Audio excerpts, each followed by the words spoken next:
The morning sun was just beginning to peek through the tall windows of Whitmore Academy when Liam stepped through the main entrance for the first time. His sneakers squeaked against the polished marble floor, and he couldn't help but feel like everyone could hear it.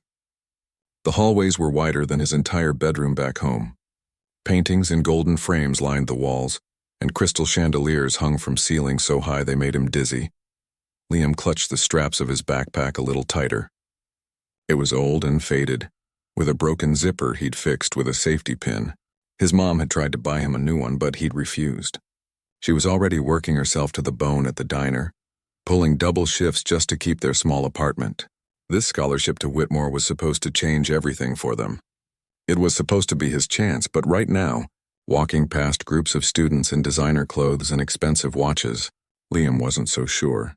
A group of girls walked by, their laughter echoing down the corridor. One of them glanced at his jacket, the same winter coat he'd worn for 3 years, and whispered something to her friend. They both giggled. Liam pretended not to notice and kept walking, checking the crumpled schedule in his pocket for the 3rd time that morning.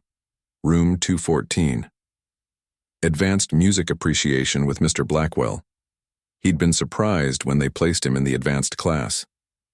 Back at his old school, there wasn't even a music program. Everything he knew about music came from somewhere else, from someone else. But that felt like a lifetime ago now, and he'd learned not to talk about it. The music room was at the end of a long hallway, and Liam could hear a piano playing before he even reached the door. Someone inside was practicing something complicated, their fingers dancing across the keys with perfect precision. He stood outside for a moment, listening before finally pushing the door open. The room went quiet. About 20 students sat in neat rows, all of them turning to look at him. A grand piano dominated the front of the room, its black surface so shiny Liam could see his reflection in it. Music stands were arranged in a perfect semicircle, and the walls were covered with posters of famous composers, their serious faces staring down at him. "You must be our scholarship student," a voice said from the corner. Mr. Blackwell emerged from behind a tall filing cabinet, a stack of sheet music in his hands. He was a tall man with silver hair swept back from his forehead and glasses that sat at the tip of his nose. He looked Liam up and down slowly, his expression unreadable. "Liam Rodriguez, sir," Liam said, his voice coming out smaller than he intended. Mr. Blackwell replied, setting the papers down on his desk with a sharp thwack. "Take a seat in the back. We've already begun our semester projects." Liam hurried to an empty chair in the last row, very aware of everyone's eyes still on him. The girl next to him shifted her bag away slightly as if he might contaminate it somehow. He sat down and tried to make himself invisible. Mr. Blackwell began the class by discussing the pieces each student would perform at the end of semester showcase. This was apparently a big deal at Whitmore Academy. Parents came, alumni came, and sometimes even professional musicians attended. It was a chance to show off, to prove you belonged in advanced music. One by one, Mr. Blackwell called out names and assigned pieces. The students seemed excited, some even requesting specific compositions. A boy named Christopher was given a Chopin nocturne. A girl called Victoria received a Beethoven sonata. Each assignment was met with an approving nod from Mr. Blackwell and whispers of encouragement from the other students. Then he got to Liam's name. "Liam Rodriguez," Mr. Blackwell said, drawing out each syllable as if tasting something unpleasant. The room got very quiet again. "Our newest addition." Liam sat up straighter in his chair. Mr. Blackwell walked slowly between the rows of students, his footsteps deliberate. He stopped right next to Liam's desk and looked down at him with something that might have been a smile, but didn't reach his eyes. "Tell me, Liam, what's your experience with piano?" "I've played before, sir," Liam answered carefully. "Before? How long before? And where exactly did you study?" The other students were definitely listening now. Liam could feel their curiosity like a physical weight pressing against him. "My grandmother taught me," he said quietly. "She played professionally back in—" "Your grandmother," Mr. Blackwell interrupted, his tone making it clear what he thought of that credential. "I see, and when did these lessons end?" 2 years ago, sir." "So you haven't had formal training in 2 years," Mr. Blackwell repeated, loud enough for everyone to hear. He turned to address the whole class now. "Ladies and gentlemen, this is what happens when we lower our admission standards in the name of diversity. We get students who are woefully unprepared for the rigors of advanced study. Liam's face burned hot. He wanted to sink into the floor to disappear completely. However, Mr. Blackwell continued, returning to his desk and picking up a thick piece of sheet music. I believe in equal treatment. Everyone in this class will be challenged. Appropriately. He walked back to Liam and dropped the music on his desk with a heavy thud. You'll be performing Rachmaninoff's Piano Concerto No. 3. All three movements. The room erupted in gasps and whispers. Someone behind Liam let out a low whistle. A few students exchanged shocked glances. Liam stared at the sheet music, his heart pounding. Even without touching it, he could see how dense it was, how the notes crowded together on the page like an impossible puzzle.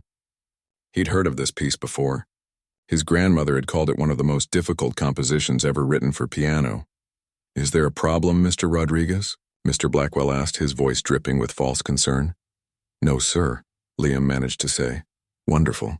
Then I look forward to your performance at the showcase. That is, of course, if you feel up to the challenge. There's no shame in admitting when something is beyond our capabilities. Perhaps a transfer to a more appropriate level would be better for everyone involved. The message was crystal clear. Mr. Blackwell didn't think he belonged here. He was giving Liam an impossible task, setting him up to fail so spectacularly that he'd have no choice but to leave. The rest of the class passed in a blur. When the bell finally rang, Liam gathered his things slowly, waiting until everyone else had left before approaching Mr. Blackwell's desk. Sir, I'll do my best with the piece, he said, trying to sound confident. Mr. Blackwell didn't even look up from the papers he was organizing. I'm sure you will. Dismissed. Liam walked out into the hallway, the sheet music feeling impossibly heavy in his backpack. Students rushed past him, laughing and talking about their upcoming performances. None of them had been given anything close to what he'd been assigned. As he made his way to his next class, Liam passed a display case filled with trophies and plaques from previous music showcases. Photographs of smiling students lined the wall, all of them posed at the grand piano, all of them looking like they belonged. He paused for just a moment, studying those confident faces. Then he kept walking, his jaw set with determination he didn't quite feel yet. Mr. Blackwell wanted him to fail, expected him to quit, was probably already imagining the moment Liam would come to his office, defeated and ready to transfer out. But as Liam walked through those marble hallways, past the crystal chandeliers and the golden-framed paintings, something stirred inside him, something that remembered his grandmother's hands guiding his across piano keys, something that remembered why he'd loved music in the first place, before the grief had made him stop playing entirely. Maybe Mr. Blackwell had made a mistake. Maybe he'd accidentally given Liam exactly what he needed, not to prove something to his teacher, but to prove something to himself. The day felt longer after that music class, each hour stretching out endlessly. By the time the final bell rang, Liam was exhausted from the weight of stares and whispered conversations he'd endured all day. The scholarship kid, the one who couldn't afford the right clothes, the one who probably didn't belong. As he pushed through the heavy front doors of Whitmore Academy and started his long walk home, Liam pulled out the Rachmaninoff sheet music one more time. The notes danced across the pages, complex and beautiful and terrifying. His grandmother's voice echoed in his memory. Music isn't about being perfect, mijo. It's about telling the truth with your heart. He folded the music carefully and tucked it away. Tomorrow was another day. And somehow, some way, he was going to learn this impossible piece. The next morning, Liam arrived at music class 5 minutes early. He'd spent half the night staring at the Rachmaninoff sheet music, trying to understand what he'd gotten himself into. His mother had found him at the kitchen table at midnight, surrounded by those impossible pages, and had gently sent him to bed. But sleep hadn't come easily. Now, sitting in that back row again, he watched as Mr. Blackwell prepared for class. The teacher moved with careful precision, arranging papers on his desk, adjusting the piano bench to the exact height he preferred. Everything about him screamed control and order. The other students filtered in gradually, most of them barely acknowledging Liam's presence. He'd already learned that being invisible was easier than being noticed. Christopher walked past with his expensive leather bag. Victoria sat in the front row where she always sat, her posture perfect. These were kids who'd been taking private lessons since they could walk, whose parents wrote checks to keep programs like this running. Good morning, class. Mr. Blackwell began precisely as the bell rang. Today we're going to discuss performance anxiety and how to manage it. But first, I thought it would be beneficial to hear where each of you stands with your assigned pieces. Liam's stomach dropped. This isn't about perfection yet, Mr. Blackwell continued, though his smile suggested otherwise. I simply want to assess your progress and identify any issues before they become problems. Christopher, why don't you start us off? Christopher walked to the piano confidently, settled onto the bench, and began playing his Chopin piece. His fingers moved smoothly across the keys, the melody flowing out with practiced ease. He only played for about 2 minutes before Mr. Blackwell stopped him with a polite nod. Excellent start. Work on the dynamics in measures 30 through 35, but otherwise very promising. Christopher returned to his seat looking pleased with himself. One by one, students took their turns at the piano. Victoria's Beethoven was technically impressive. A boy named David played a Mozart sonata with decent expression. A girl named Ashley stumbled through a Debussy piece but received encouraging feedback about her artistic interpretation. With each performance, Liam sank lower in his seat. These students were good, really good, and they'd been given appropriate pieces for their skill level. Meanwhile, he'd barely gotten past the first page of his assignment. Liam Rodriguez, Mr. Blackwell finally called out, his voice cutting through the comfortable atmosphere like a knife. Let's see what progress you've made with your piece. The room went silent in a different way than before. There was anticipation now. Everyone remembered what he'd been assigned. Everyone wanted to see if the scholarship kid could handle it. Liam stood up slowly, his legs feeling weak. He walked to the piano, carrying the sheet music, even though he'd already memorized the first section from staring at it all night. The bench felt foreign under him, too high or too low, he couldn't tell which. His hands hovered over the keys for a moment. He'd practiced this opening in his mind 100 times, imagining how it should sound. But sitting here with 20 pairs of eyes watching him, with Mr. Blackwell's sharp gaze boring into his back, everything he'd prepared evaporated. We're waiting, Mr. Blackwell prompted. Liam placed his fingers on the keys and began to play. The opening of Rachmaninoff's Third Piano Concerto is deceptively simple, a gentle melody that belies the complexity to come. But even in those first notes, Liam could hear how wrong it sounded. His tempo was off. His touch was too heavy. The melody that should have floated out of the piano instead clumped and stumbled. He made it through perhaps 30 seconds before his fingers tangled over a particularly difficult run. The wrong notes rang out harshly in the silent room. He stopped, started again, and immediately made another mistake. That's quite enough, Mr. Blackwell said, his voice flat. Liam's hands fell to his lap. He couldn't bring himself to turn around and face the class. Class, Mr. Blackwell began, his tone taking on a lecturing quality. What we've just witnessed is an excellent example of overreach. When a student attempts material far beyond their current capabilities, this is the result. Frustration, embarrassment, and ultimately failure. Someone snickered in the back row. Liam felt his face burning hot enough to hurt. Mr. Rodriguez, please return to your seat. The walk back to his desk felt like miles. He could feel everyone watching, could hear the whispers that started the moment he passed. The girl next to him actually leaned away as if his failure might be contagious. Mr. Blackwell wasn't finished, though. This is why proper placement is so crucial, he continued, standing at the front of the room like he was delivering a sermon. Some students are simply not ready for advanced study, regardless of how we might wish otherwise. Natural talent cannot be manufactured. Proper training cannot be replaced by good intentions. Victoria raised her hand. Mr. Blackwell, maybe if Liam had a different piece, something more suitable. Miss Chen makes an interesting point, Mr. Blackwell interrupted. Perhaps the issue is indeed the repertoire. He turned to Liam directly now.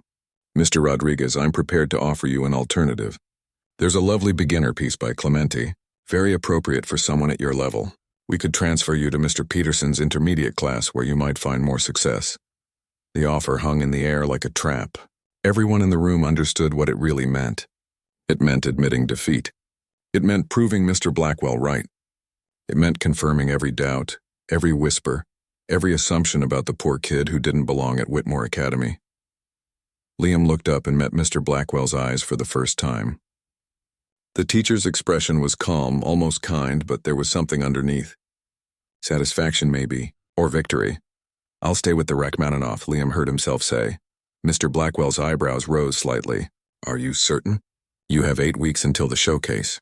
That's barely enough time for an experienced pianist to master this piece, let alone someone in your situation. I'm certain. For a long moment, teacher and student stared at each other. Then Mr. Blackwell shrugged, a small gesture that somehow conveyed complete indifference. Very well. I look forward to seeing your progress next week. I expect significant improvement, or we'll be having a different conversation, one involving the department chair and your academic advisor. The threat was clear. Improve dramatically, or face removal from the program entirely. Maybe even risk the scholarship that made attending Whitmore possible in the first place. The rest of the class passed in a fog. Mr. Blackwell lectured about performance techniques and stage presence, but Liam heard none of it. He kept replaying those disastrous 30 seconds at the piano, hearing every wrong note echo in his memory. When class finally ended, he waited until everyone else had left before gathering his things. But as he reached the door, Mr. Blackwell's voice stopped him. Mr. Rodriguez, a moment, please. Liam turned slowly. Mr. Blackwell was sitting at his desk now, looking over some papers with a red pen in hand. I want you to understand something, the teacher said without looking up. This isn't personal. I'm not trying to make your life difficult. I'm simply maintaining the standards that have made Whitmore's music program one of the finest in the country. Yes, sir. These standards exist for a reason. They protect the integrity of our showcase, the reputation of our students, and the value of a Whitmore music education. When we make exceptions, when we lower the bar to accommodate those who aren't truly qualified, we damage all of that. Liam said nothing. There was nothing to say that wouldn't make things worse. You seem like a nice young man. I'm sure you're very grateful for the opportunity this scholarship has given you. The wise thing would be to accept your limitations, transfer to a more appropriate class, and focus on subjects where you might actually excel. There's no shame in knowing when you're out of your depth. Is that all, sir? Mr. Blackwell finally looked up, his eyes cold behind those glasses. That's all. Have a good day, Mr. Rodriguez. Liam left the music room and headed straight for the nearest bathroom. He locked himself in a stall and leaned against the wall, fighting the burning sensation behind his eyes. He wouldn't cry, not here, not where someone might see. His phone buzzed. A text from his mom. How's your day going, mijo? I'm thinking about you. He stared at those words for a long time. His mom, who'd taken every extra shift she could find, who'd cried happy tears when the scholarship letter arrived, who believed in him completely without question. He couldn't let her down. But more than that, he couldn't let Mr. Blackwell win. By the time Liam emerged from the bathroom, his jaw was set with new determination. The day's remaining classes passed in a blur. During lunch, he sat alone in a corner of the cafeteria, the Rachmaninoff sheet music spread out in front of him, studying every measure like it was a battle plan, because that's what this had become. A battle, not just against a difficult piece of music, but against everything Mr. Blackwell represented, against the assumption that he didn't belong, that his background made him less capable, that some people were simply born for success, while others should accept their limitations. As the final bell rang and students streamed out of Whitmore Academy toward their expensive cars and comfortable homes, Liam headed in a different direction. He had somewhere to be, something he hadn't done in 2 years. The community center sat 3 blocks from Liam's apartment, a squat brick building wedged between a laundromat and a bodega with a flickering neon sign. He'd walked past it countless times over the past 2 years without going inside. Couldn't bring himself to. Too many memories waited behind those doors. But now he pushed through the entrance, the familiar smell hitting him immediately. Old wood polish and coffee from the senior center next door. Someone was playing basketball in the gym down the hall, the rhythmic bounce of the ball echoing off the walls. Mrs. Chen, the front desk volunteer, looked up from her magazine. Her face broke into a wide smile when she recognized him. Liam. Oh my goodness, I haven't seen you in forever. How's your mama? She's good, Mrs. Chen, working hard. Always working, that one. You here to see the piano? Her smile faded slightly. You haven't been by since your abuela passed. God rest her soul. Liam nodded, not trusting his voice. Mrs. Chen reached under the desk and pulled out a key ring. Room 7, same as always. It's all yours, honey. Nobody uses it much anymore since your grandma stopped giving lessons. The key felt heavy in Liam's palm as he walked down the familiar hallway. Pictures of community events lined the walls, kids' artwork, announcements for ESL classes and food drives. This was his world, so different from the marble halls and crystal chandeliers of Whitmore Academy. Room 7 was at the end of the corridor, a small space with faded yellow walls and fluorescent lights that hummed when you turned them on. And there, against the far wall, sat the upright piano. It wasn't much to look at. The wood was scratched and water-stained. Several keys had lost their ivory coating, showing bare wood underneath. The bench wobbled if you didn't sit in exactly the right spot. Compared to the grand piano in Mr. Blackwell's classroom, it looked like something that belonged in a junkyard. But to Liam, it was beautiful. He approached slowly, running his hand over the scarred surface. How many hours had he spent here? How many afternoons after school, learning scales and arpeggios while his grandmother sat beside him, her patient voice guiding him through each lesson? No, mijo. The wrist should be loose, like water flowing. Music is not about forcing. It's about letting the beauty come through your fingers. Her voice was so clear in his memory that he almost turned around, expecting to see her sitting in the old folding chair by the window. Liam sat down on the wobbly bench and lifted the fallboard, revealing the keys. Some were yellowed with age, a few were chipped. He touched middle C gently, and the note rang out, slightly out of tune but still recognizable. His grandmother had been a concert pianist in Cuba. She'd performed in theaters and on radio programs, her talent recognized and celebrated. But when she came to America with nothing but a suitcase and hope, all of that disappeared. No one cared about her credentials or her achievements. She'd worked as a housekeeper, a seamstress, whatever it took to survive. But she never stopped being a musician. She'd found this community center when Liam's mom was still young, and she'd taught piano here for free to any kid whose family couldn't afford real lessons. Dozens of children had learned to play on this battered old instrument. And when Liam came along, she'd poured everything she knew into teaching him. You have a gift, she used to tell him. Not just talent, that's common enough. But you have soul. When you play, you make people feel something. Never lose that even when the world tries to make you doubt yourself. He'd been 12 when she died. Heart attack, sudden and devastating. One day she was there, laughing and showing him a new piece. The next day she was gone and Liam couldn't bring himself to touch a piano again.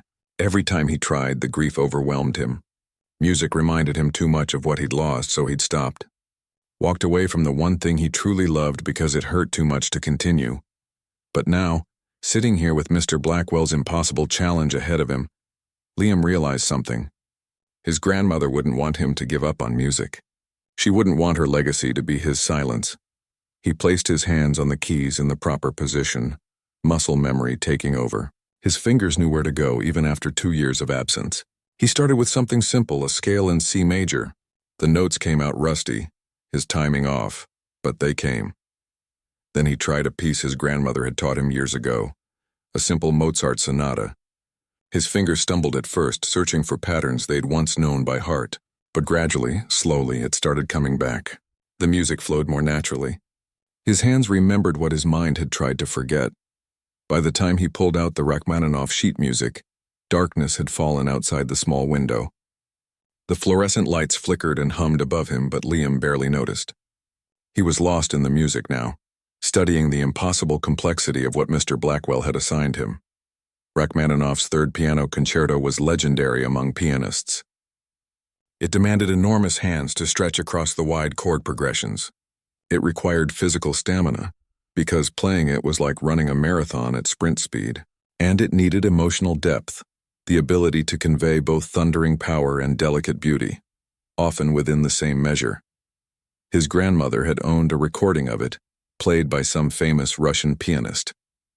She'd played it for him once, years ago, and he remembered being amazed at how one person could create so much sound, so much emotion, from a single instrument. "This is the mountain, mijo," she'd told him. "Every pianist looks at this piece in dreams. Some never attempt the climb, some try and turn back, but a few, the ones with fire in their hearts, they make it to the top. And the view from there, Liam, the view is worth everything." Liam looked at the first page of music now and saw what his grandmother had meant. This wasn't just a piece to perform. It was a test of everything a pianist could be. He started with the opening, the same section he'd butchered in front of Mr. Blackwell's class. On this old upright piano with its out-of-tune strings and worn keys, he played it again, and again, and again. The notes didn't sound right at first. His fingers hit wrong keys, his timing drifted, his dynamics were all over the place. But he kept going, breaking it down measure by measure, note by note. This was how his grandmother had taught him to tackle difficult music. Small pieces, endless repetition, patience with yourself. Time disappeared as he worked. He didn't notice when Mrs. Chen poked her head in to check on him, or when she quietly left a bottle of water on the windowsill. He didn't hear the basketball game end in the gym, or the other volunteers locking up for the night. All he heard was the music. The way it was supposed to sound in his head, and the way it actually came out of the piano. The gap between those two things was enormous right now. But with each repetition, it shrank just a little bit. Finally, when his fingers were cramping and his back ached from hunching over the keys, Liam stopped. He looked at his watch and was shocked to see it was almost 9 o'clock. He'd been playing for over 4 hours.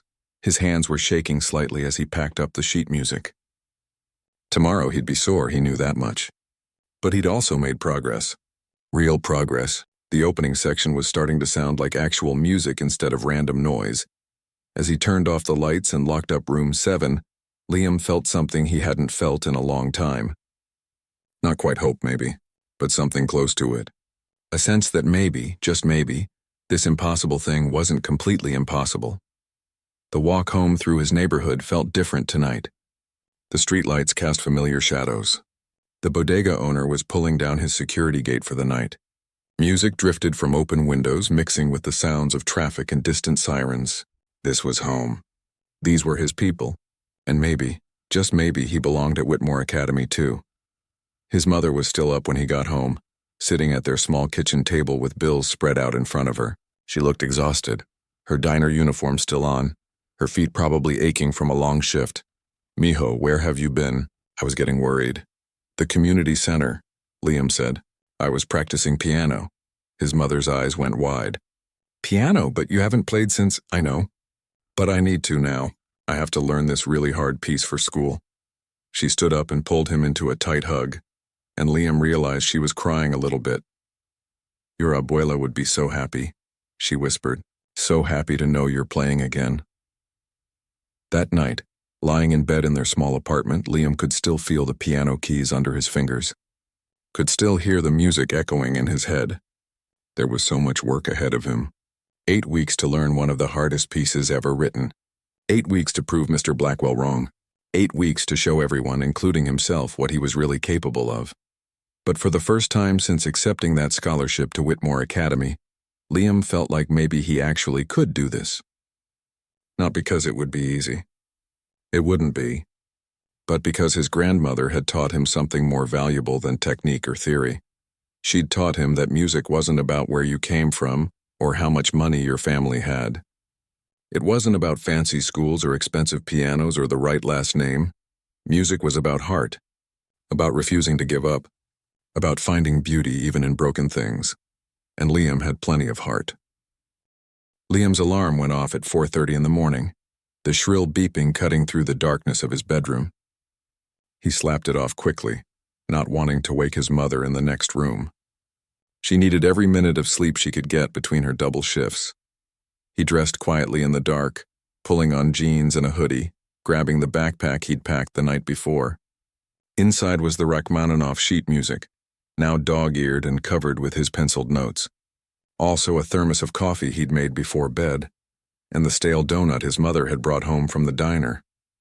The streets were empty at this hour, streetlights still glowing against the pre-dawn darkness. A few delivery trucks rumbled past and somewhere a dog barked, but otherwise the city was silent. Liam walked quickly, his breath forming clouds in the cold morning air. Whitmore Academy looked different at 5 in the morning.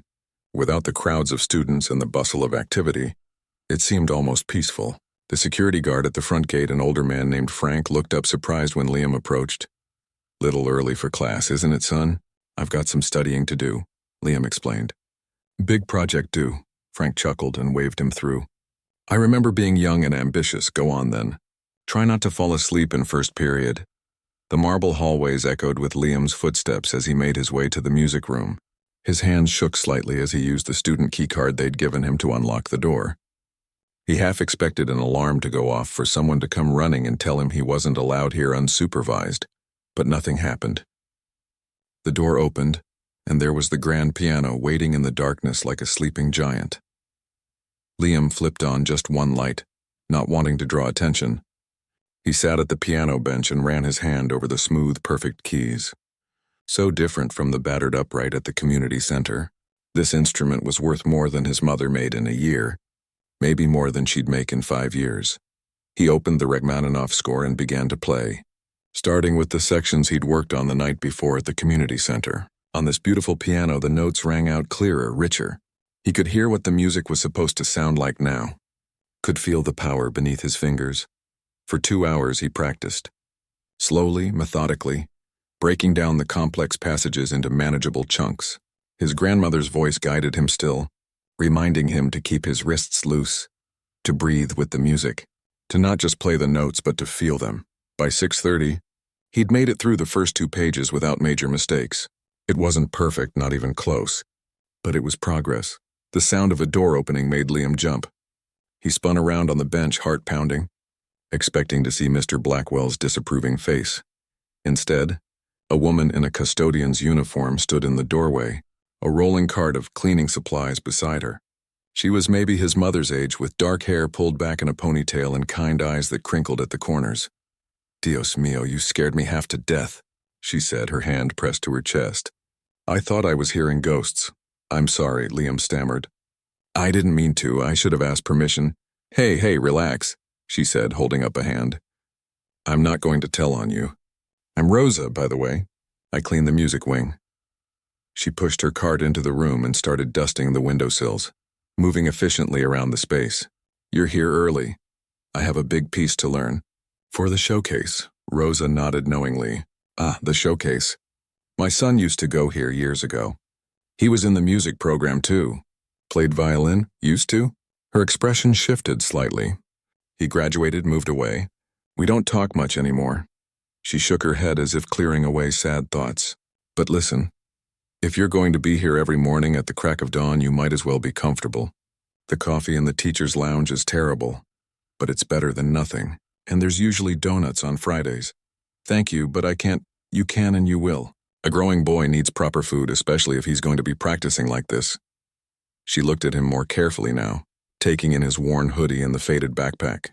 "You're the scholarship student, aren't you? The one Mr. Blackwell gave Rachmaninoff to." Liam was surprised. "How did you know?" "Honey, I clean these rooms. I hear everything. Teachers talk like we're invisible." She sprayed cleaner on a desk and wiped it down vigorously. "Mr. Blackwell told the other teachers he gave you that piece to maintain standards, that's what he said." Maintain standards. The confirmation of what Liam had suspected still stung. He'd been set up to fail, deliberately. "But here's what I know," Rosa continued, turning to face him directly. "My son, he came here on scholarship too, and every teacher except one told him he didn't belong, that he wasn't good enough, that kids like us should stick to our own kind. You know what he did? What? He proved every single one of them wrong. Worked twice as hard as anyone else. Practiced until his fingers bled. And by the time he graduated, he was first chair in the orchestra. Got a full ride to music school." Liam felt a spark of hope. Really. So don't you let Mr. Blackwell or anyone else make you think you don't deserve to be here. You got that scholarship for a reason." She pointed at the piano. "Now play me something. I want to hear what's worth getting up at 4:30 in the morning for." Liam turned back to the piano and played the opening section of the Rachmaninoff. It still wasn't perfect, but it was better than it had been in class.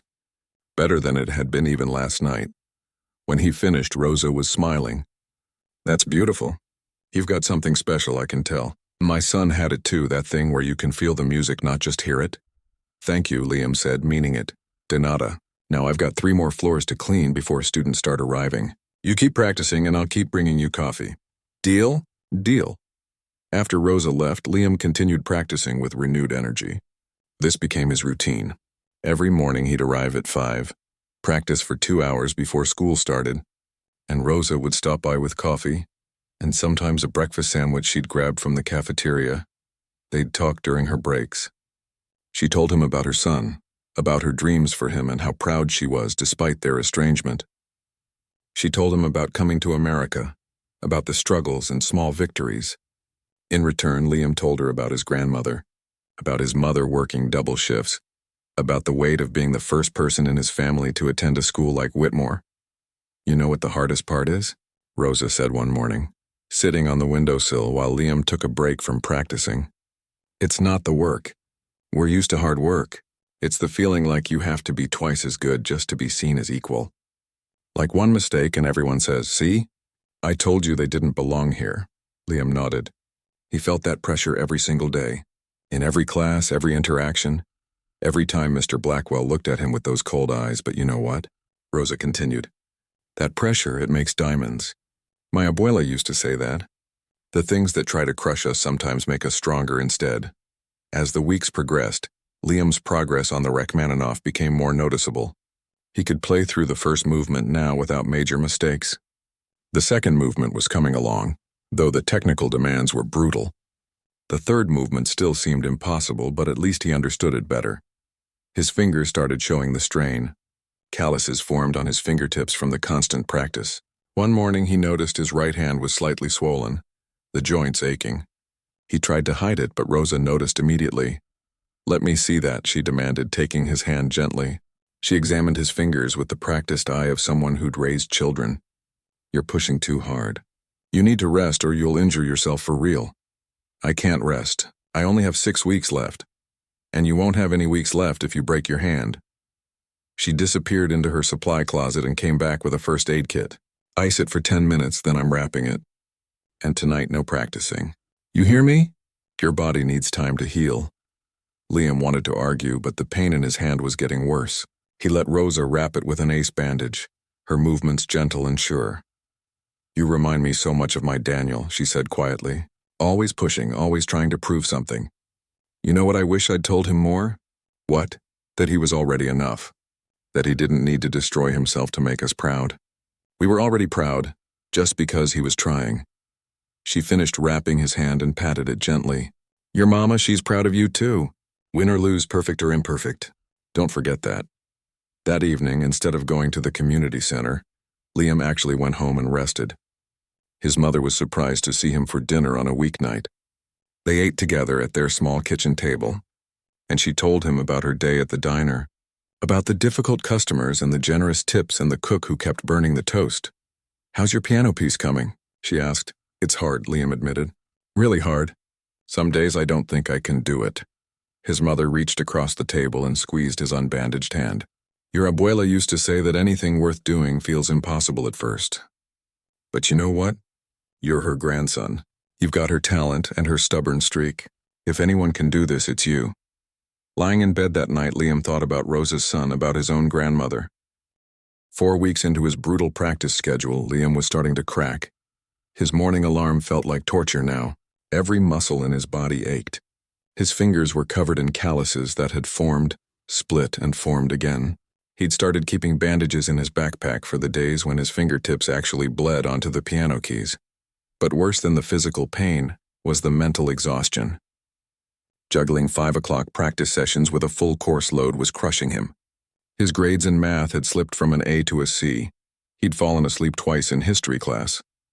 His English teacher had pulled him aside to ask if everything was okay at home. "I'm fine," he'd lied, "just busy with the music showcase." The truth was nothing felt fine anymore. In Mr. Blackwell's class, the weekly progress checks had become a special kind of torture. While other students showed steady improvement on their pieces, Liam's performances remained rough and inconsistent. Some days he'd play well, muscle memory taking over. Other days exhaustion would win and he'd stumble through measures he'd practiced 1,000 times. And Mr. Blackwell noticed everything. "Sloppy dynamics in measure 43, he'd comment. "Tempo dragging in the second theme. Are you even listening to yourself play, Mr. Rodriguez?" The other students had stopped whispering. Now they just looked uncomfortable, staring at their desks while Mr. Blackwell dissected every flaw in Liam's performances. Even Victoria, who'd tried to defend him that first day, had gone silent.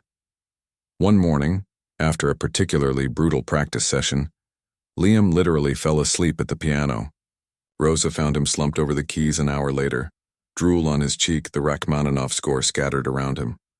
"Mijo, this is too much," she said, gently shaking him awake. "Look at you. You're destroying yourself." "I'm fine," Liam mumbled, trying to sit up straight. His neck screamed in protest from the awkward angle he'd been sleeping in. "You're not fine. When's the last time you slept a full night? Or ate a real meal?" Liam couldn't remember. Days blurred together now. Wake up, practice, school, more school. Community center, practice, sleep 3 hours, repeat. "Maybe Mr. Blackwell was right," Rosa said quietly. "Maybe this piece is too much." Those words hit harder than any criticism from Mr. Blackwell himself. Rosa, his ally, his supporter, was doubting him now too. "I can do this," Liam said, but his voice lacked conviction. "At what cost? Your health? Your other grades? Look at your hands." She took his wrists gently, turning his palms up. The calluses had cracked open again, small spots of blood visible. "This isn't worth it." Liam pulled his hands back. "You don't understand. If I quit now, it proves everything Mr. Blackwell thinks about me. About people like us. That we don't belong here. That we can't handle the pressure, that we should just stay in our place. And if you collapse from exhaustion, if you seriously injure your hands, what does that prove?" Rosa's voice was sharp now, frustrated. "Pride is a luxury you can't afford, mijo. Sometimes the smart thing is knowing when to walk away." After she left, Liam sat alone in the music room, staring at the piano like it was an enemy rather than an instrument.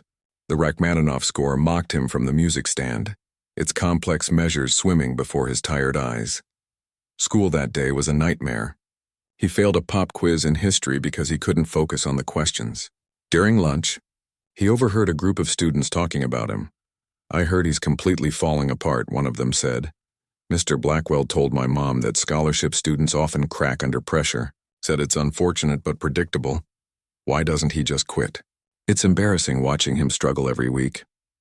Liam threw away his uneaten lunch and spent the rest of the period in a bathroom stall, fighting back tears of exhaustion and frustration. That afternoon, Mr. Blackwell's class felt like facing a firing squad. When Liam's turn came to play, he walked to the piano with leaden feet. He sat down, placed his aching fingers on the keys, and began the opening of the Rachmaninoff, and promptly forgot everything. His mind went completely blank. His fingers moved on autopilot, hitting wrong notes, missing chords, the tempo falling apart completely. It was even worse than that first disastrous performance weeks ago. At least then he'd tried. Now he was just a zombie going through the motions. "Stop," Mr. Blackwell commanded after less than a minute. "Just stop." Liam's hands dropped to his lap. He couldn't even look up. "Class, this is what happens when a student refuses to acknowledge their limitations." Mr. Blackwell began his familiar lecture. "Mr. Rodriguez has had 4 weeks to show improvement. Instead, we've witnessed steady decline. This isn't determination, it's delusion." Someone coughed to cover a laugh. "Mr. Rodriguez, I'm recommending to the department chair that you be removed from this program. Clearly, you're struggling academically across multiple subjects. Your performance in this class has been frankly unacceptable, and I have serious concerns about your ability to meet the standards required for maintaining your scholarship." The room went deadly silent. Even the students who'd been whispering about him looked shocked now. Threatening his scholarship was taking things to a different level. "Sir, Liam started. "The midterm evaluation is in 2 weeks," Mr. Blackwell interrupted. "You will perform your piece for the department chair and the music faculty. If your performance is not satisfactory, we will discuss your future at Whitmore Academy. That is all. Return to your seat."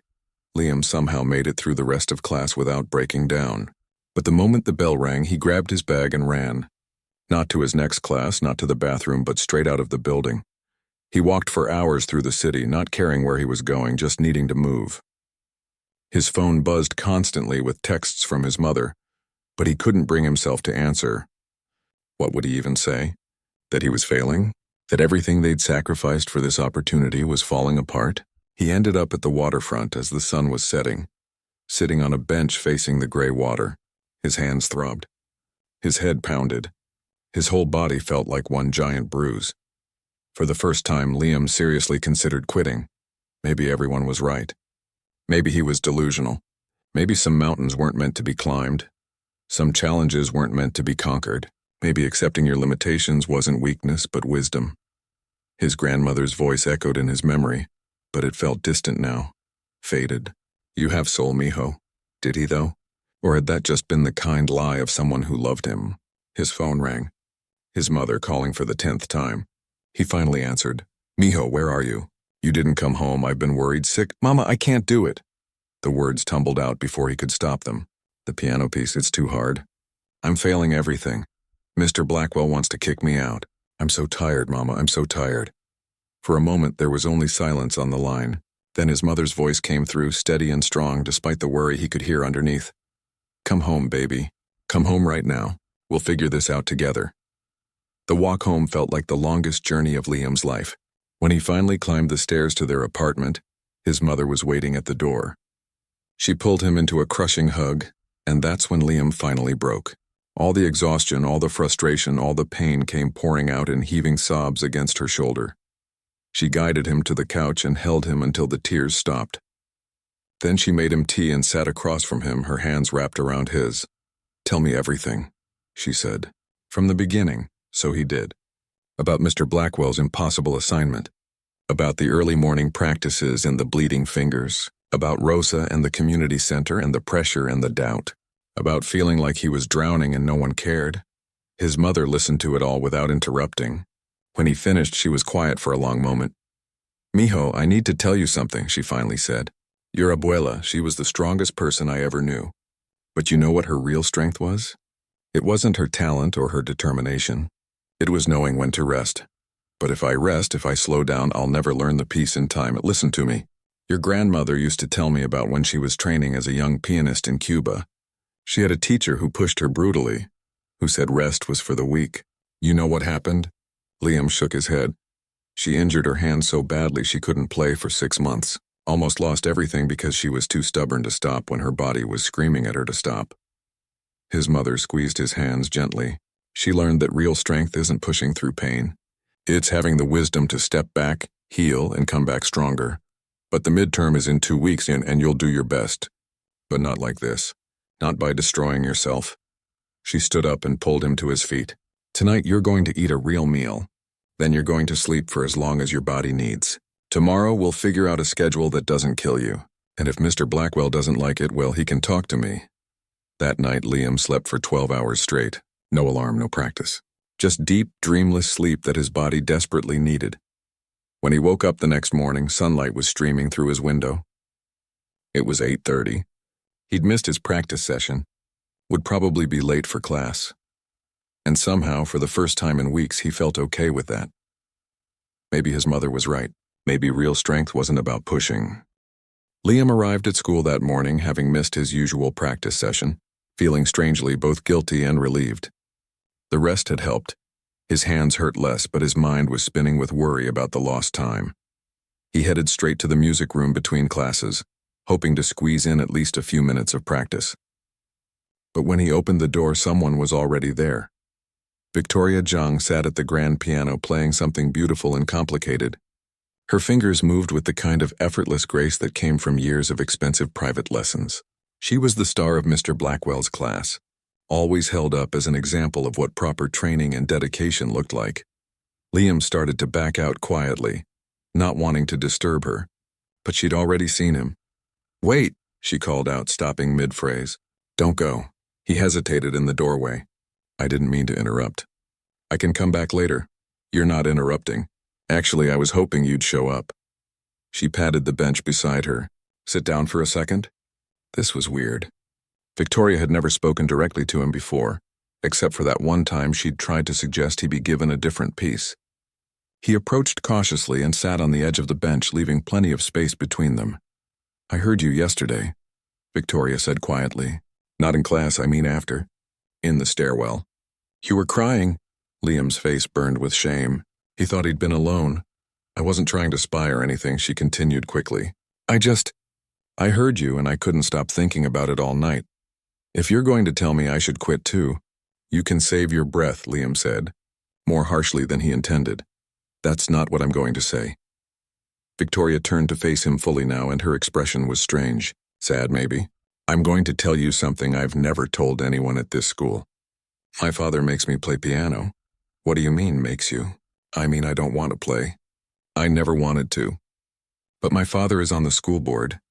He donates a lot of money to Whitmore, and he decided when I was 4 years old that I would be a concert pianist.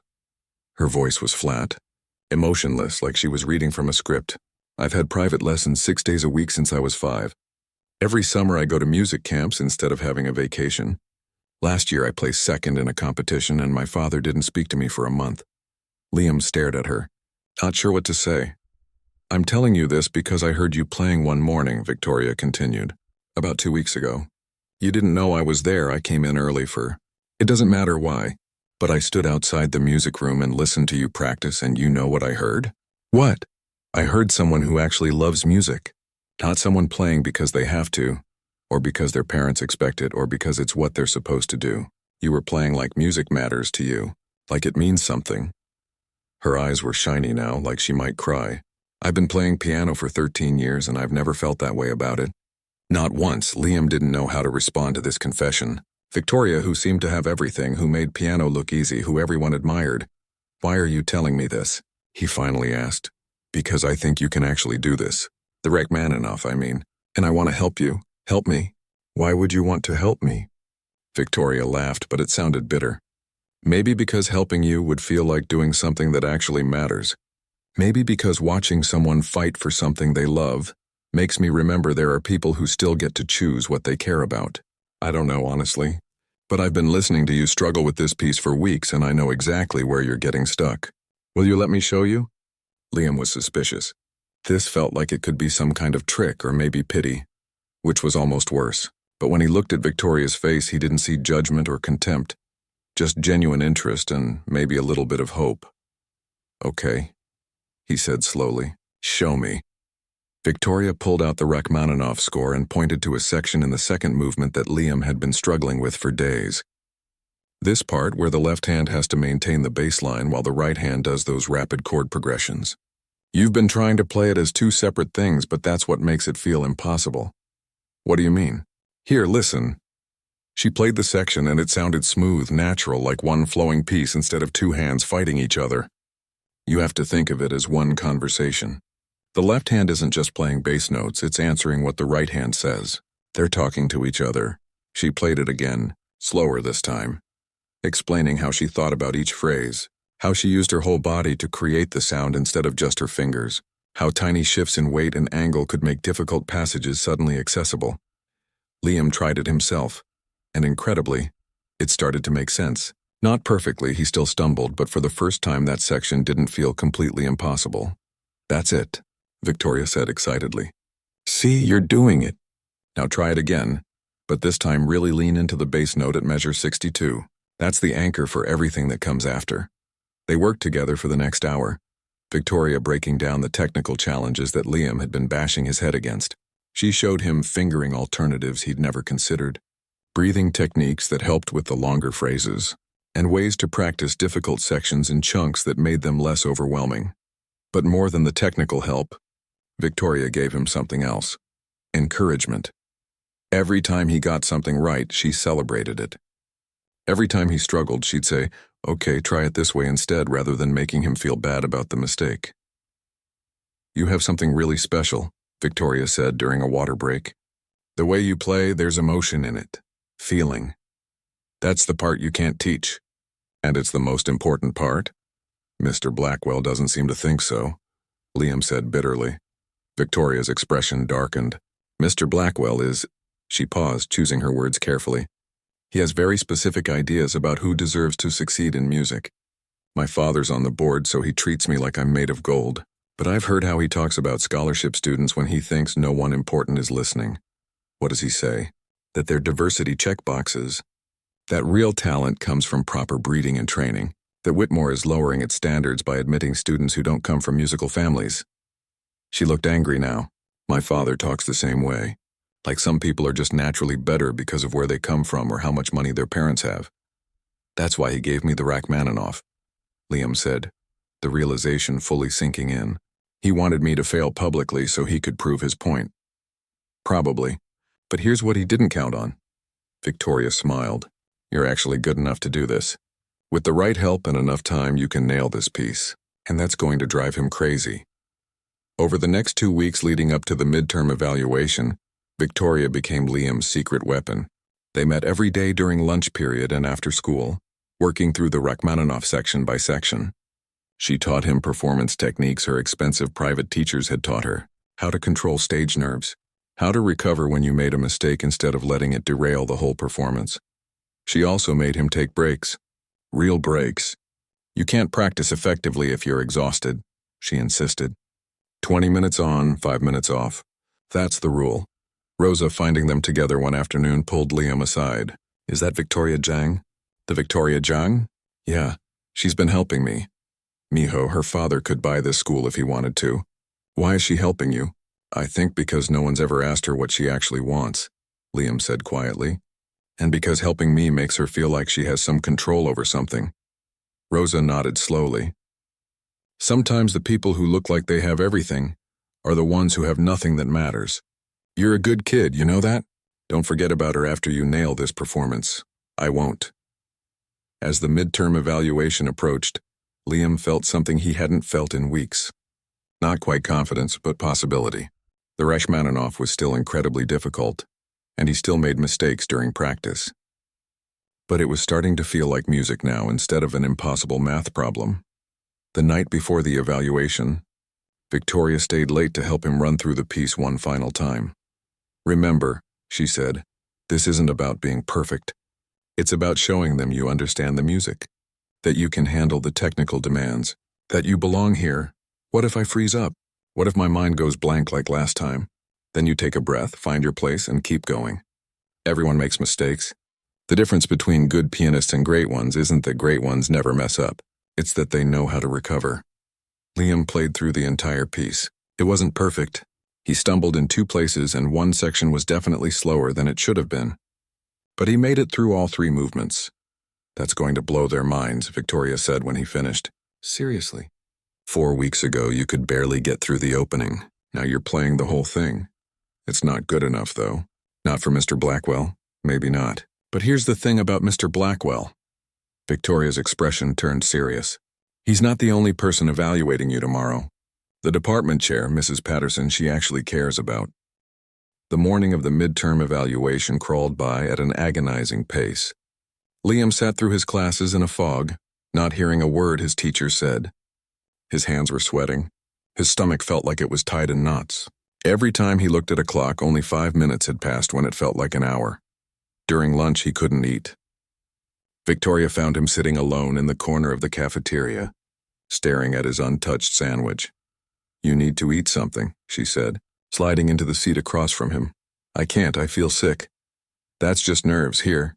She pushed a banana toward him. At least eat this. You can't perform on an empty stomach, trust me.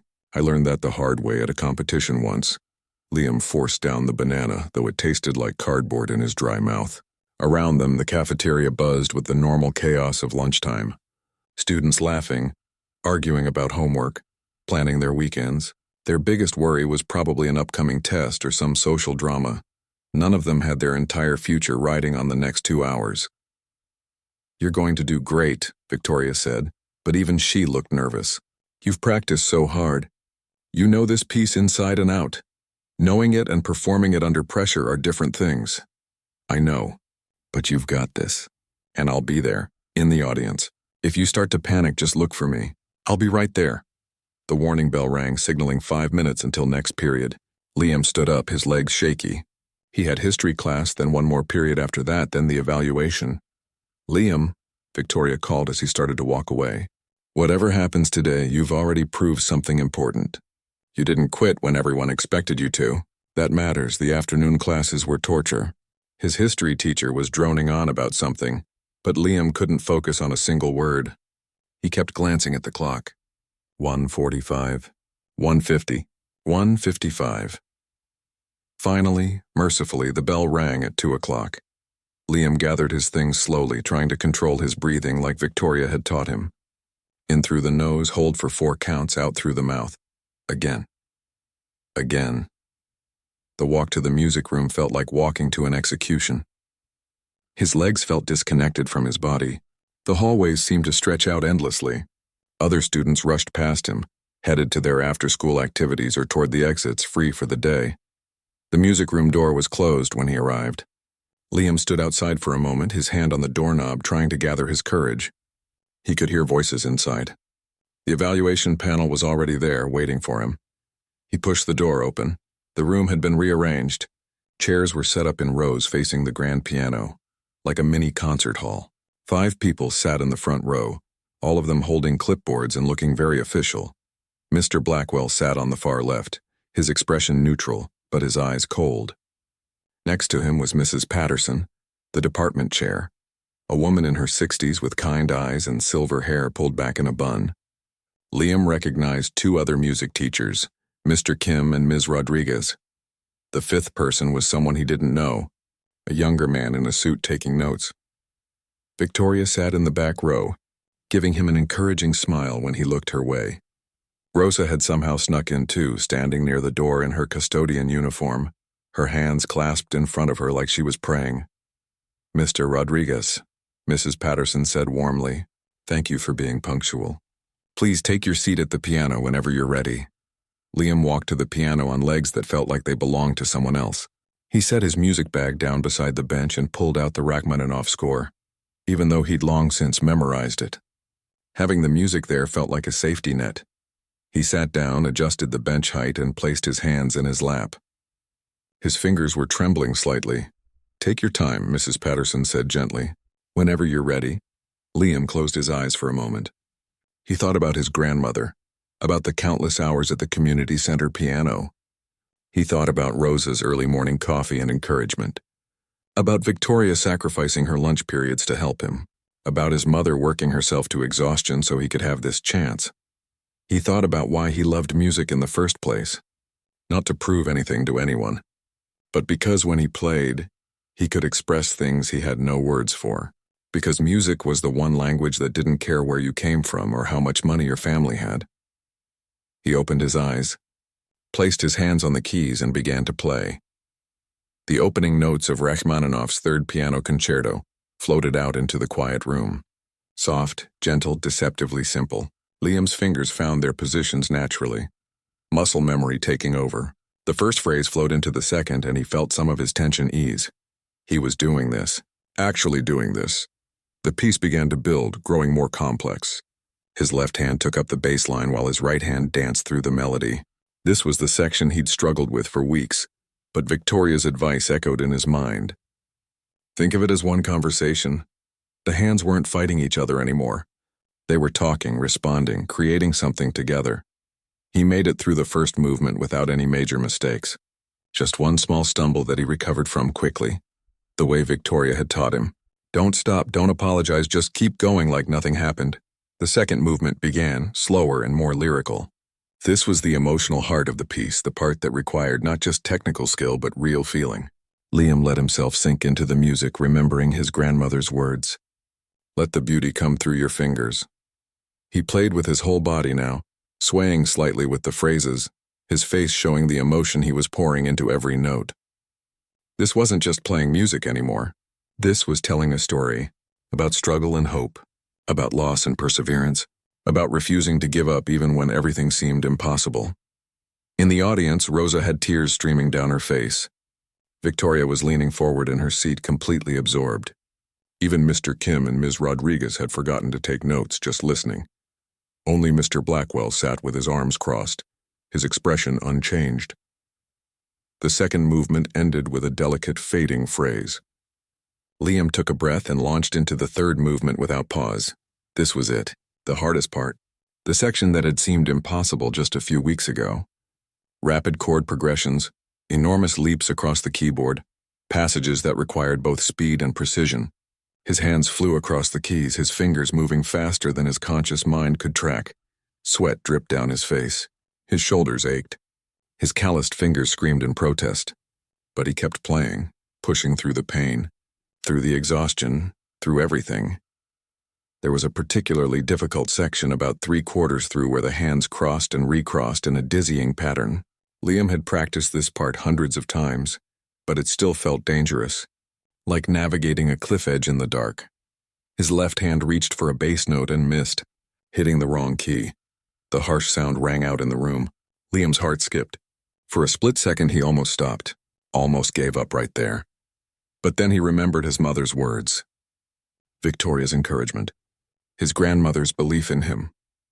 And he kept going. He adjusted, found the right note on the next beat, and continued like the mistake had never happened. The music swept forward, building to the massive, thundering finale that made the piano sound like an entire orchestra. The final chord crashed through the room, all 10 of Liam's fingers striking the keys at once in a glorious resonant harmony. He held the chord, let it ring out and fade naturally, then slowly lifted his hands from the keys. For a moment, there was absolute silence.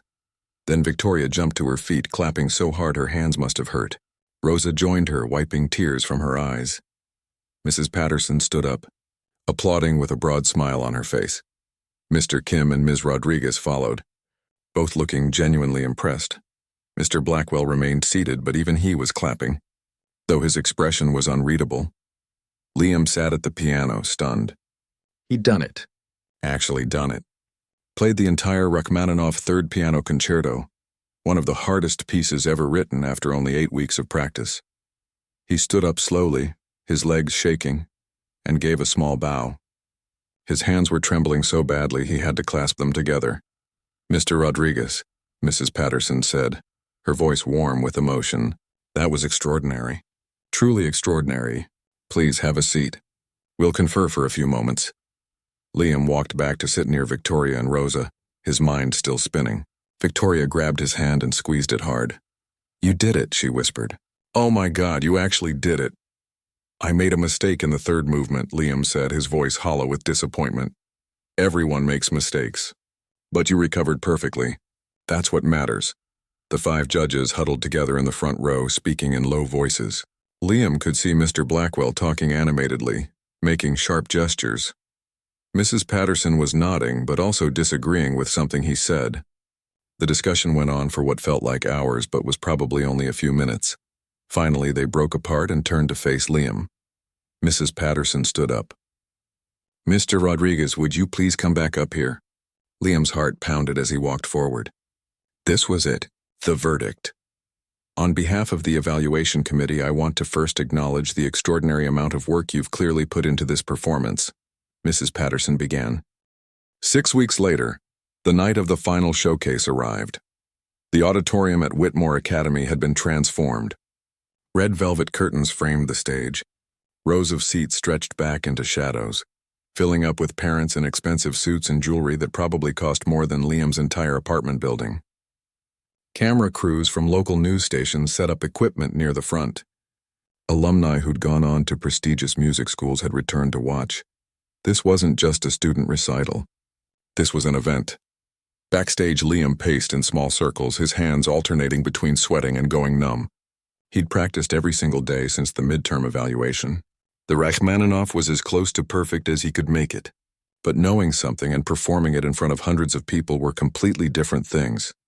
You're going to wear a hole in the floor, Victoria said, appearing beside him in an elegant black dress. She was performing earlier in the program, something by Chopin that she could probably play in her sleep. What if I forget everything? What if my hands freeze up? Then you'll remember and they'll unfreeze and you'll keep going. Just like you did at the midterm. She straightened his borrowed tie. One of the music teachers had lent him a proper concert suit when he'd shown up in the same clothes he'd worn to the evaluation. You've got this. I know you do. Rosa appeared with a bottle of water. Drink this. And breathe. You look like you're about to pass out. I might pass out. No, you won't. You're Rodriguez tough. Your mama's out there in the audience, 3rd row. She took the night off work, first time in months. Rosa smiled. You should have seen her face when I showed her to her seat. She's so proud she can barely sit still. Liam's mother was here, in the audience, watching. That made him more nervous and more determined at the same time. The program began. Christopher played his Chopin Nocturne beautifully. Victoria performed her piece with technical perfection, though Liam could see what she'd meant about playing without real feeling. It was flawless but somehow empty. Other students followed, each one impressive in their own way. Then the stage manager called his name. Liam Rodriguez, you're up next. His heart hammered so hard he thought everyone could hear it. Victoria squeezed his shoulder. Rosa made the sign of the cross and whispered something in Spanish. And then Liam was walking onto the stage, the bright lights blinding him, the sound of hundreds of people rustling in their seats filling his ears. The piano sat center stage, massive and gleaming under the spotlights. Liam walked to it slowly, focusing on his breathing. In through the nose, hold out through the mouth. He sat down, adjusted the bench, and looked out at the audience. He couldn't see faces past the first few rows because of the lights, but he could feel them. All those people watching, judging, waiting. In the third row, he spotted his mother. She was wearing her nicest dress, the one she saved for special occasions. Her hands were clasped in her lap, and even from here he could see her eyes shining with tears of pride. Next to her, incredibly, sat Rosa in a dress instead of her custodian uniform. She must have gone home to change. She waved slightly when she saw him looking, and there, in the very front row in the center, sat Mr. Blackwell. His expression was as cold and unreadable as ever. But beside him, Mrs. Patterson smiled encouragingly. Liam turned back to the piano, placed his hands on the keys, and let everything else fall away. The nerves, the pressure, the audience, all of it faded into the background. There was only the music now. He began to play. The opening notes floated out into the auditorium, delicate and clear. The acoustics in this space were incredible, so much better than the music room or the community center. Every note rang out pure and resonant. Liam had played this piece hundreds of times by now. His fingers knew where to go without him having to think about it. But tonight felt different. Tonight he wasn't just playing to prove he could do it. He was playing to honor his grandmother's memory, to thank his mother for every sacrifice, to show Rosa and Victoria that their faith in him hadn't been misplaced. He was playing because music was beautiful and hard and worth fighting for. The first movement flowed seamlessly into the second. Liam poured everything into the lyrical phrases, remembering his grandmother's hands guiding his, her patient voice teaching him that technique without emotion was just noise. In the audience, people had stopped fidgeting, stopped whispering. They were completely absorbed in the performance. A famous piano teacher who'd taught at Juilliard, invited by Mrs. Patterson, sat forward in her seat, her eyes wide with surprise. She'd seen the program and expected a disaster when she saw a first-year student attempting the Rachmaninoff third. But this wasn't a disaster. This was extraordinary. Several parents who'd been checking their phones put them away, drawn in by the raw emotion pouring from the stage. A reporter from the local paper started taking notes frantically, and in that front row, Mr. Blackwell's expression slowly changed. The coldness cracked, replaced by something that might have been shock. Or recognition. Or maybe, just maybe, a grudging respect. The third movement came like a thunderstorm, all power and passion and impossible technical demands. Liam's hands flew across the keys, his whole body moving with the music. This was the section that had seemed impossible 2 months ago. Now it felt like flying. There was one moment in the most difficult passage where Liam's right hand reached for a chord and almost missed. For a split second, disaster loomed, but his fingers adjusted mid-air, landing exactly where they needed to be. The music never faltered. The piece built to its massive finale, each phrase more powerful than the last. Liam played with everything he had, every ounce of determination and talent and heart. His grandmother's spirit seemed to flow through his fingers. Every early morning practice session, every bleeding callus, every moment of doubt and struggle, all of it came together in this perfect moment. The final chord crashed through the auditorium like thunder, all 10 fingers striking the keys at once.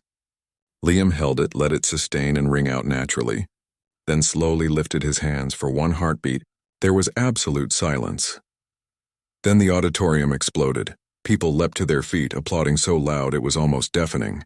His mother was crying openly, Rosa beside her with her arm around her shoulders. Victoria was on her feet, clapping and shouting. Even the cynical reporter was applauding, shaking his head in disbelief. And there in the front row, Mr. Blackwell stood slowly. His hands came together in mechanical claps, but his face had gone pale. This wasn't supposed to happen. The scholarship student wasn't supposed to deliver the best performance of the night, but that's exactly what had happened. Mrs. Patterson stood and walked onto the stage, taking Liam's shaking hand and raising it high. "Ladies and gentlemen, Liam Rodriguez." The applause somehow got even louder. Liam bowed, overwhelmed, his eyes burning with tears he was trying not to cry. Then someone else walked onto the stage. The woman from Juilliard. She approached Liam directly, ignoring protocol. "Young man," she said loud enough for the nearby microphones to catch. "That was one of the finest student performances of Rachmaninoff I've heard in 30 years of teaching." "Where did you train?" "My grandmother taught me," Liam said, his voice shaky. "She was a concert pianist in Cuba. Your grandmother was brilliant then, and you have extraordinary talent." She pulled out a card and pressed it into his hand. "This is my information. When you're ready for college, I want you to audition for our program. Full scholarship." "I'll make sure of it." The auditorium went wild again. A full scholarship to Juilliard. It was every music student's dream. Backstage, after the showcase ended, Liam was swarmed by people. Parents congratulating him. Fellow students who'd ignored him for months suddenly wanting to talk. Teachers from other departments telling him how moved they were. Through the crowd, his mother pushed her way to him and pulled him into a crushing hug. "Mijo, mijo," she sobbed. "Your abuela was watching tonight." "I know she was. She would be so proud. I couldn't have done it without you. Mama, without everything you sacrificed." Rosa joined the hug, and then Victoria, and suddenly Liam was surrounded by the people who'd made this possible. Not the fancy school or the expensive piano or the prestigious program, but the people who'd believed in him when no one else did. Later, as the crowd thinned out, Mr. Blackwell approached. Liam tensed, waiting for some cutting comment or dismissal of what had happened. But Mr. Blackwell looked different. Smaller somehow. Defeated. "Mr. Rodriguez," he said quietly. You performed admirably tonight." It wasn't an apology, but it was the closest thing to an admission that he'd been wrong. "Thank you, sir." Mr. Blackwell seemed about to say something else, but Mrs. Patterson appeared, her arm around the Juilliard professor. "Liam, this is Professor Chen. She'd like to talk to you about summer programs." As Mr. Blackwell walked away, his shoulders slumped. Liam felt a strange mixture of emotions. Triumph, yes. Vindication, definitely. But also something like pity. Mr. Blackwell had spent his whole career believing that talent and worth came from privilege and proper breeding. Tonight, a kid from the poorest part of the city with a battered upright piano had proved him wrong in front of everyone who mattered. Over the next few days, the video of Liam's performance went viral on social media.